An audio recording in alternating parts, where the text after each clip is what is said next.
पक्ष, क्योंकि असली बात कही है ना राहुल जी का। राहुल जी ने क्या कहा कि हिंदू तो हिंसक है नहीं, हिंदू नफरत फैलाता नहीं। आप हिंदू के नाम पे इस तरह की राजनीति करते हैं, तो आप खुद देखिए, भाजपा अपने आप को हिंदू कहती है और फिर ऐसे काम करती है, नफरत फैलाना, हिंसा फैलाना। तो ये आईना देखे ना भाजपा, राहुल जी की बातों को तोड़ मरोड़ कर क्यों पेश कर रहे हैं लोगों के सामने। ये इनकी पुरानी आदत है भाजपा की, अपनी गलतियां छिपाने के लिए ये हमेशा ऐसा करते रहे। लेकिन सब लोगों ने देखा है, दुनिया ने देखा है राहुल जी ने क्या कहा है। पहले समझें तो सही, असलियत को तो देखें और इस बात से ना बौखलाएं कि जो लोगों ने वर्डिक्ट दिया है 400 पार मांग रहे थे आप तो मिला क्या, 250 पे भी नहीं आए। असलियत ये है, कड़वी सच्चाई आज के दिन ये इनके गले नहीं उतर रही है। देख रेख की नहीं होती, हम चाहेंगे और जो ऊपर से भी निर्देश मिले हैं कि जीतने वाले और निष्ठावान लोगों को टिकट मिलना चाहिए। तो हमारा सबका प्रयास यही होना चाहिए कि हम कैंडिडेट ऐसे उतारे जिनको जो जीते भी, पार्टी के प्रति हमारे सब जो सीनियर नेतृत्व है उनके प्रति भी निष्ठा रखें और पार्टी के विचारधारा में विश्वास रखते हुए मेहनत करें। जिताने वाले लोग, काम करने वाली कांग्रेस वर्कर सब मिलकर काम करेंगे। तेरा मेरा ना हो, सही ढंग से चयन हो। देखो अभी देखा जाएगा आगे क्या तय करते हैं, क्योंकि पार्टी इसको तय करेगी कि क्या पैमाने अपनाने।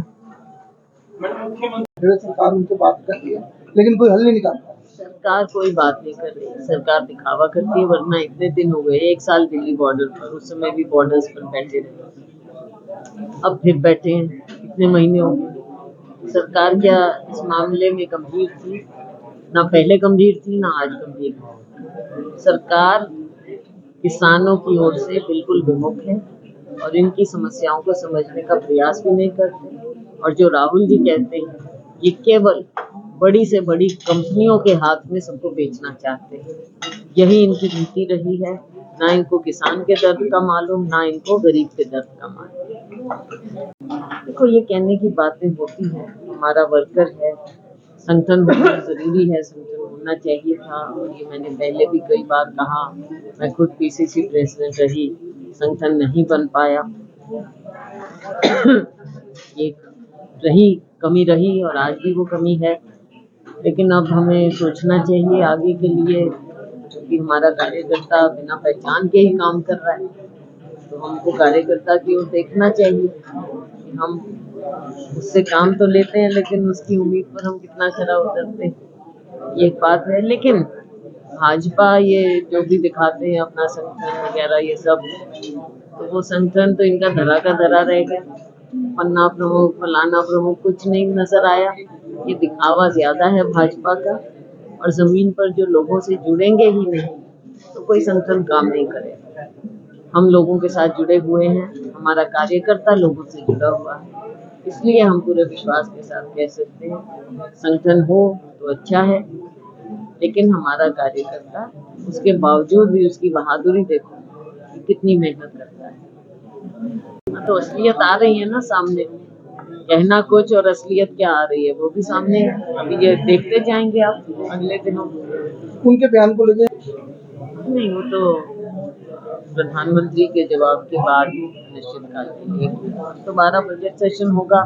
हम चाहते हैं कि देखो नई लोकसभा बनी, सुचारू रूप से चलनी चाहिए कार्रवाई।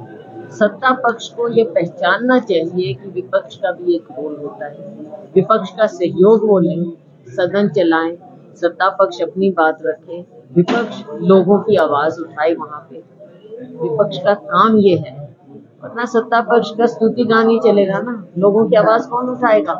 लोगों की आवाज उठाने के लिए तो विपक्ष का रोल डिफाइन किया गया है। लेकिन आप ना नेता प्रतिपक्ष के गरिमा रखते हैं, ना उनकी बात की गरिमा रखते हैं, ना विपक्ष को आप कोई जगह देना चाहते हैं। तो ये इस तरह से ना संसदीय प्रणाली चल सकती है, ना देश का लोकतंत्र ढंग से आप चलाना चाहते हैं, क्योंकि हम और जो जनता कहती थी लोकतंत्र में इनका विश्वास है ही नहीं। हम चाहेंगे कि सदन, दोनों सदन सही ढंग से चले और जनता के मुद्दे ऊपर आए, लोगों की भलाई का काम हो और सबका सहयोग ही नहीं। तैयारी तो लोगों के मन में शुरू हो चुकी और कांग्रेस का कार्यकर्ता तैयार है। अभी जिस मेहनत से लोकसभा में हमारे लोगों ने काम किया, जनता का रुझान दिखा, मुझे विश्वास है कि विधानसभा चुनाव में ये जारी रहेगा और हरियाणा में पूरी उम्मीद है, हमें विश्वास है कि कांग्रेस की सरकार बनेगी। बीजेपी